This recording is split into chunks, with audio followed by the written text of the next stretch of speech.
What were your thoughts on the values of those picks, but also the reasoning for the Azaria Thomas pick? I know me and Paul got to talk about potential secondary usage, but like, what did you think about them spending that third round pick on corner? I think it's the right kind of pick that a year one regime should be making. I don't think you want to get too twisted up on positional need in round 3 when you see someone that shouldn't still be there, especially at a position where, look, the Sauce contract's not done yet. There's question marks around Brandon Stevens. It's a different defensive system. If you can get a top 50 player at 73, you do it, especially when you did such a nice job in round 1 and round 2 at plugging needs with good value. This is the right spot in the draft to get a very good value player, just get talent. And I think, the way you guys broke it out, far and away the best value pick that they had overall. So I just don't think there's anything to really complain about. A little surprised, of course, initially when I saw corner, but when I saw the player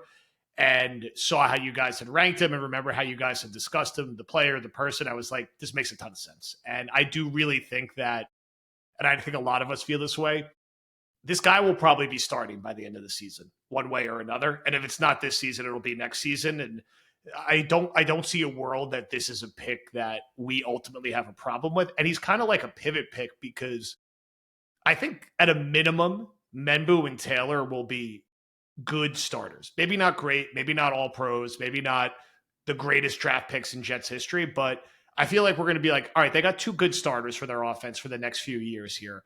And then if Thomas turns out to be like really good as a third round pick, almost everything else from this draft could kind of a little bit be gravy, especially if Moore is okay.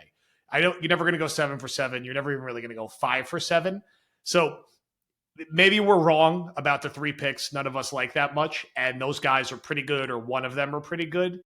I do feel like we say this a lot and probably say it a little too much. But if, the first 4 rounds are good, we're not as stressed out about the 2 5th-round picks. And with Thomas, I think there's a world that he ends up being maybe the best pick from this class, even if Menbu is a good starting right tackle, because maybe we're in a situation where on a smaller scale, we have the Revis-Cromartie dynamic where you just have 2 elite cornerbacks for multiple years. I don't think it's going to be year 1.